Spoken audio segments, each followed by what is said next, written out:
Hey, Goonie boys and Goonie girls. So I didn't go back to the hotel. Instead, I decided to come underneath the crazy bridge into a Jack the Ripper scenario, which, quite frankly, is pretty cool looking. Check this shit out. Dude. God, all of one. Oh, just a little 17th century fucking. What the?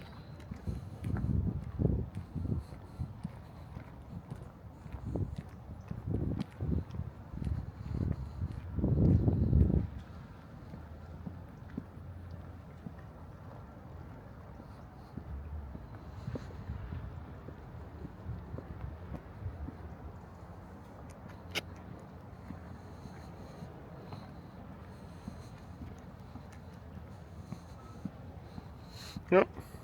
Well, I should probably go back to the hotel now. It's 3:23 a.m. in the middle of fucking London. Well,